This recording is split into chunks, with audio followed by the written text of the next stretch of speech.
When creating an exit strategy, business owners can't just account for the health of their books. They also must consider the health of their brand. Financials say a lot about an organization, but public awareness can mean the difference for a company that sells and a company that sits. I've known the talented PR team at HKA for many years, and I've seen firsthand how marketplace visibility equals marketplace value. If your brand needs a boost, contact the marketing communications experts at HKA by calling 714-426-0444 or visit them online at www.hkamarcom.com.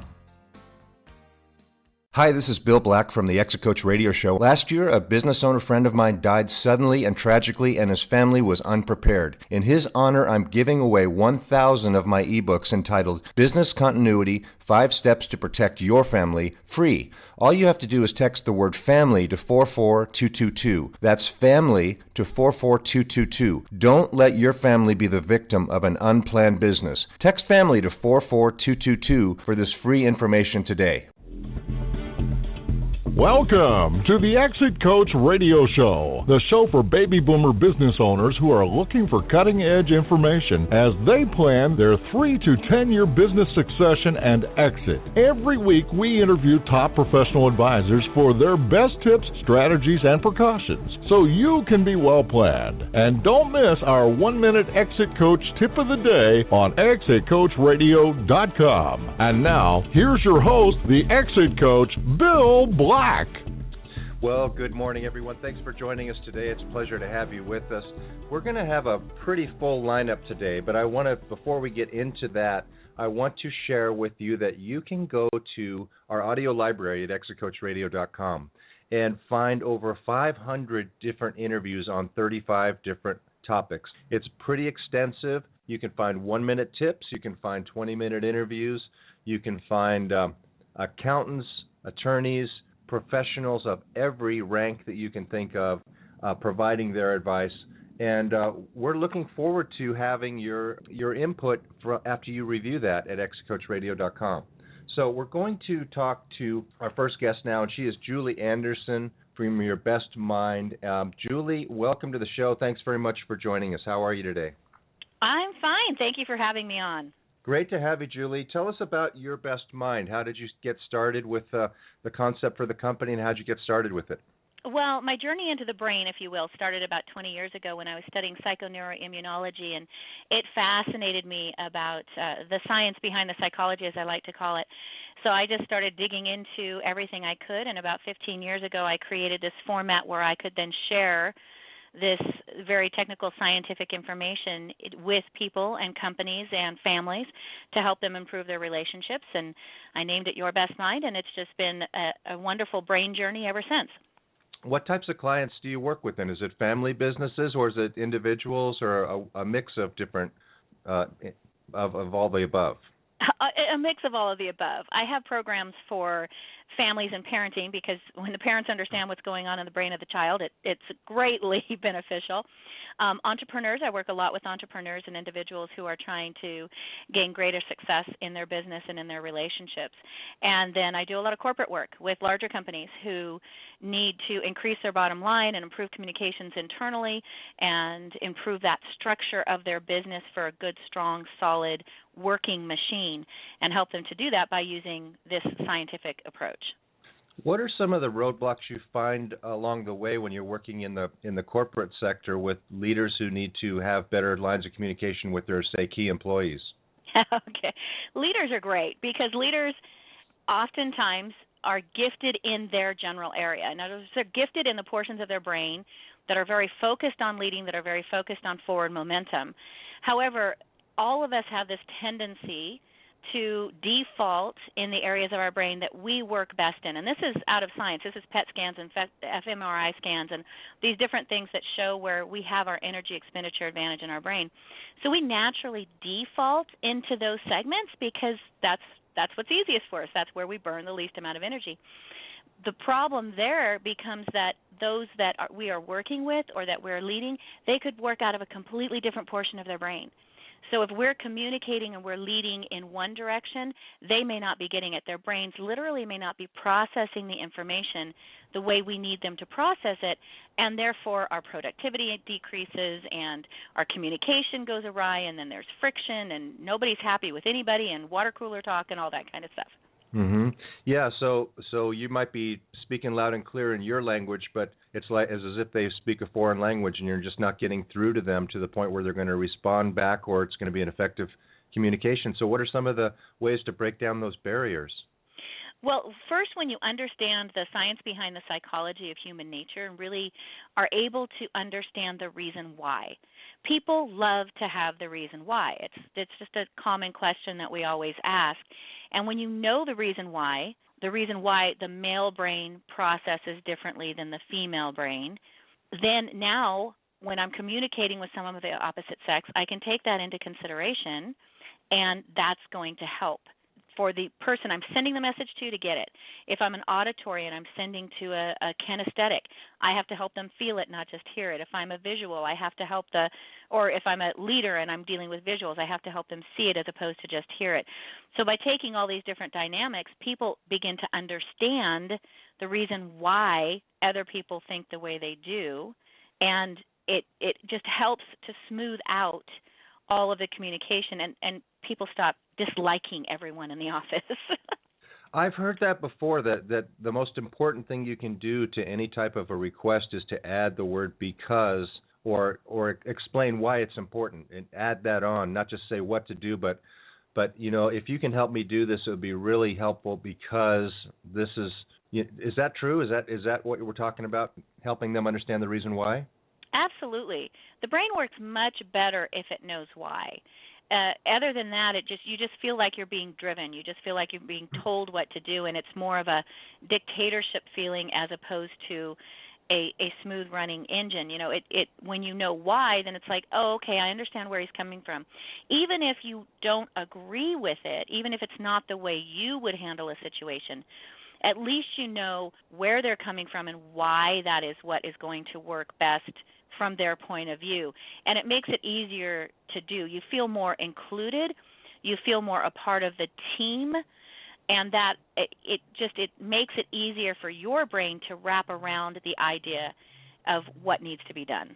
That's very interesting. And, it could be very helpful to somebody who's having trouble with somebody. And that's kind of what we wanted to talk about today, was dealing with difficult people, and especially in the workplace. And so when there's something called the science behind the psychology of human nature, what is the science behind the psychology of human nature? Well, it really, up until the last couple of decades, it was pretty much the Freudian philosophy was what drove a lot of understanding of people and what makes them tick. So it was how you were raised, who raised you, what were the issues that you might have had growing up, and this created the person you are today. What science is showing us, that neuroscience is showing us, is that that's only 50% of the picture. The flip side of the coin is literally, according to, what's coming out of the field, they're able to identify that individuals tend to have certain areas of their brain where they work up to 1/100th the amount of energy out of there. So they're just spending a lot less energy to work in that particular portion of their brain, or less energy to communicate in this style. And what that means is that there's a science behind the psychology of what people are doing. It's that reason why that we talked about earlier, why this person is acting this way, and it's not something I can necessarily train out of them, or I can mold them to become something different. Now I understand the science. It's the way their brain is wired. So now I have to figure out, okay, how do I communicate with that, or how do I connect with that? Mm-hmm. And was their brain wired like that from birth, pretty much, or did they learn some of those reactions or behaviors along the way? It's both. You do have the learned behavior. For example, if I was a right-brained individual by DNA, that's coded in my DNA. If you scan my brain, that's where my energy expenditure advantage is. That's where I work the best. But I'm raised by very left-brained individuals, then I may tend to act more like a left-brainer, even though my natural gift is in the right side of my brain. So I can learn how to do behavior, but that doesn't necessarily mean that's where I'm going to function the best, the most efficiently, and the most effectively, which that goes into actually the hiring process and where you place the right person in the right job. You want people that are gifted in their brain area that matches that particular job that you're placing them in, because you don't want high employee turnover. They may appear to be a left brainer, but really they're a right brainer, so you want them in a right brain position. So it's kind of both, but they're definitely seeing that it's attached to your DNA. It is the wiring, the way you are, from the second you're conceived. Yeah, it's interesting because you're right. I mean, there are obviously a lot of psychological tests, or I guess they're psychological tests, but ways that you can categorize how a person's going to react in a certain situation, and if those characteristics are going to be appropriate for the type of job if they're going to be happy, in other words, at the type of job you're trying to put them in, and effective. And then there are other learned behaviors, like, we all know people that, I'm from California here. I know people that have moved to Tennessee, and you call them in a year, and they've got this Tennessee drawl. They're learning behavior as they, as it's around them. They're adapting, and that's natural too. So it seems to me that if somebody's in a corporate environment, in a company environment, where they could be adapting to behavior that they've been spoon-fed for years, or where the owner's always grumpy, so I'm always going to be grumpy. In other words, I'm just trying to figure out how much of that is if an owner finds that they're having dysfunctional communications. I guess here's my question: could they point their finger at themselves and say, I could be the cause of that because I'm not an effective communicator, and I've spawned this? Absolutely. You always have to start with yourself. You always have to start by looking at, again, we process on a default. We process where we work the easiest, what's automatic for our brain and for our personality to do. So if there's miscommunication, if there's friction, if the company is unhappy, you got to start at the top. Who's the leaders? What are they doing? Am I communicating incorrectly, or am I sending messages in such a way that they're feeling I'm upset or I'm angry, or I could be very left brain and to the point, but sometimes that may come across tactful. I'm not trying to be mean, but this is the way my brain works. So maybe I need to adjust the way I deliver the messages so that my personnel, they don't think I'm mad at them all the time. So sometimes it's just a simple switch that you can do, but you have to start with yourself before you can start identifying problems within the group. That is great input. And another situation comes to mind, and especially in our listener group, Julia's age 50-plus business owners, a lot of them are thinking about succession management, right?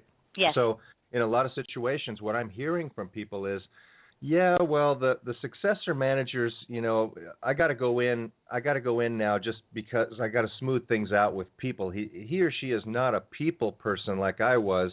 And so, they're effective at financials and organization and operations, but the people aren't getting that warm, fuzzy feeling. That's a potential recipe for problems in a workplace, but it sounds like with the right type of analysis and exercises that they can help influence that person's behavior to become perhaps a people person. Is that fair to say, or is that just wishing and hoping? No, we have a lot of techniques that we do, just simple little practices that people can do that help them to learn to communicate with the different brains and the way that the different brains function. But you're very right. You can train them to stop and think. It's one of the tips that I give people. It's like, use your brain. You've got to just take a breath real quick and think about, how am I sending the message and how are they going to receive it? Do I have to just simply add a few words, add a thank you, add a please, add how is their brain? Some brains are going to take it and run with it and be fine. Other brains are going to be more sensitive. It's all based on the way it's wired. Yeah, it could be as simple as what we talked about earlier, adding because to every statement, every order you give.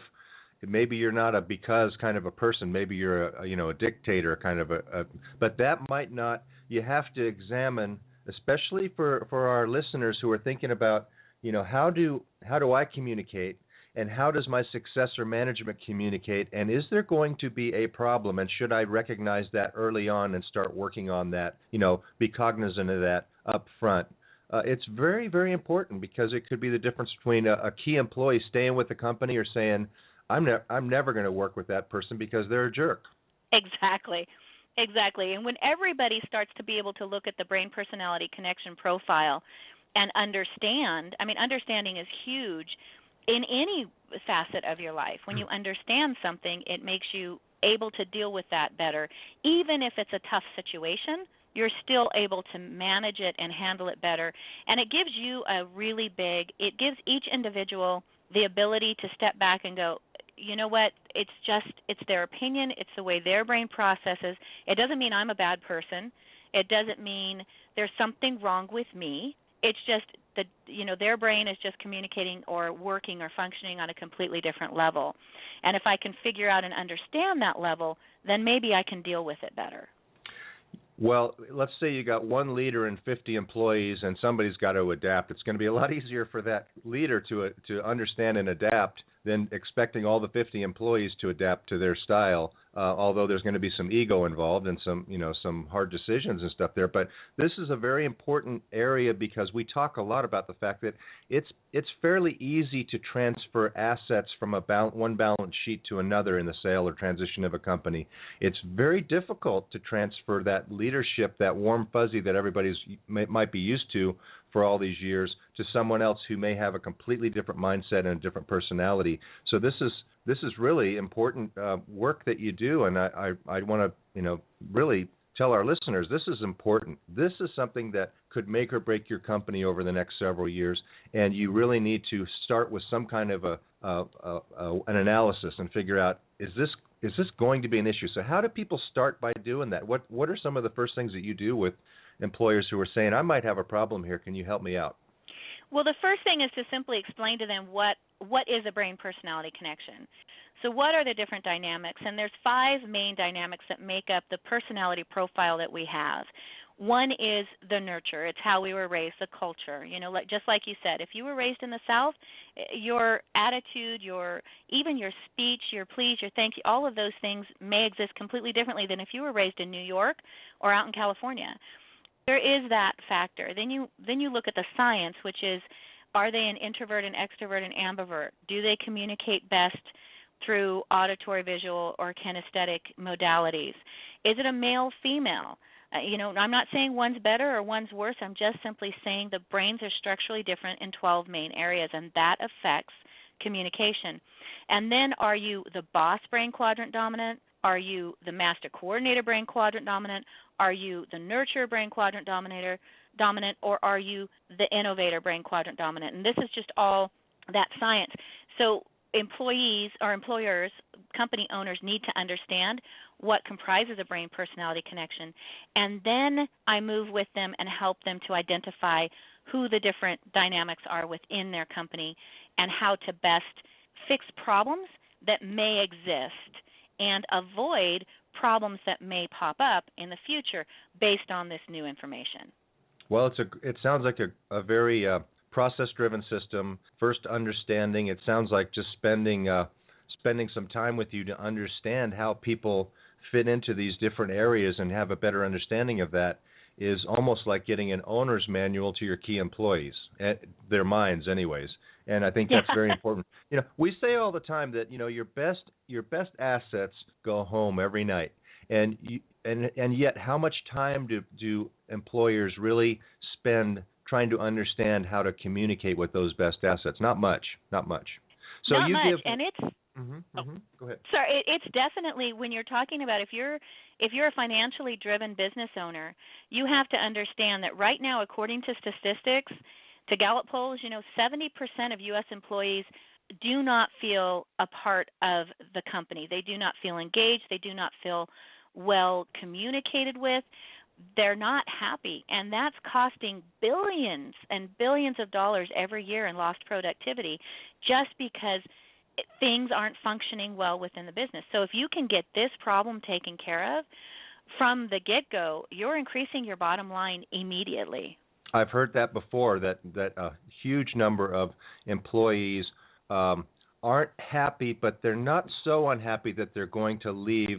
But there are a couple things that you can do that might help them become happier, and part of those things would be communicating with them effectively. So it's very important. So, Julie, you give speeches and put on workshops for business owners all over the country, right? I do, yes. Okay, and so are those workshops that help explain what we've been talking about and then put people through exercises so they can go back with some aha kind of material and say, okay, I'm going to start working on this? Are they complete workshops, or are they a stepping stone towards working on an individual basis? We kind of have all three. So I have shorter half-day workshops that are focused on, here's the bulk of the information, here's a comprehensive book that you take with you, and here's a few, we run a few little exercises within the room, and that's all I can cover in this amount of time. You can take it from here. If you want more of my help, I'm here.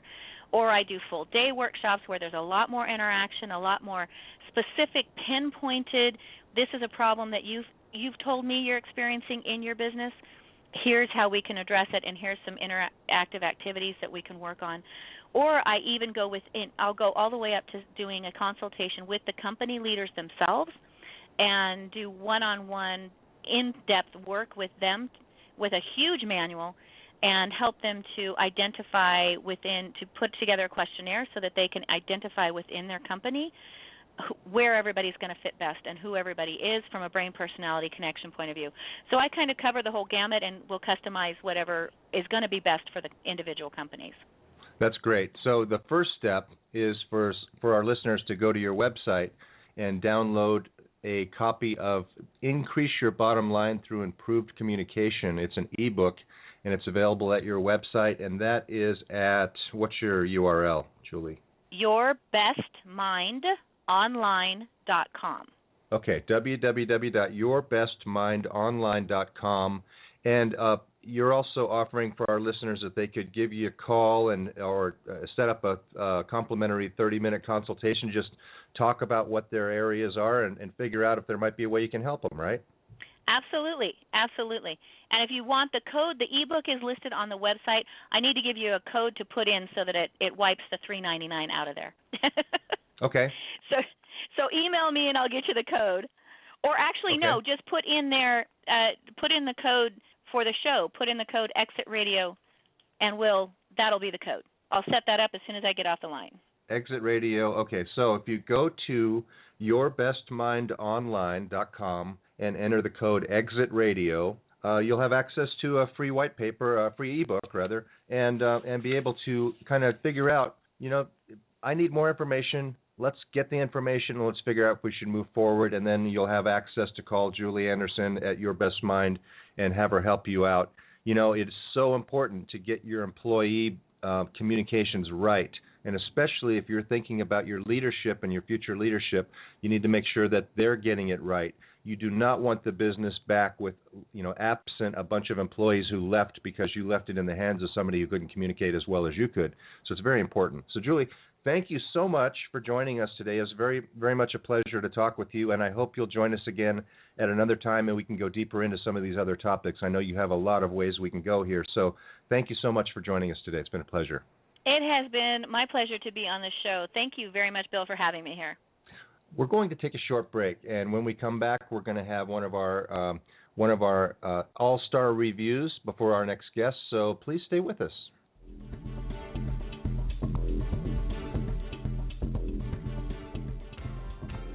Does thinking about what will happen to your business if you're gone keep you awake at night? Will you get the price you need from your business to carry you through retirement? The BEI network of exit planning professionals is the world's leading advisor network with the power to help business owners transition out of business on their own timeline and terms. Ask your most trusted advisor to create a BEI plan for you, or visit us at exitplanning.com. That's exitplanning.com.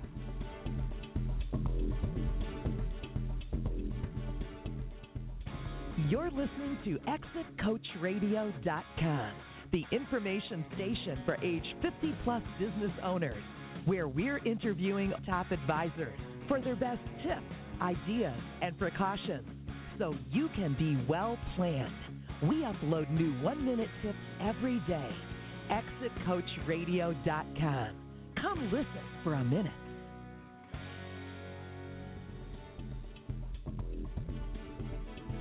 Thank you for listening to Exit Coach Radio.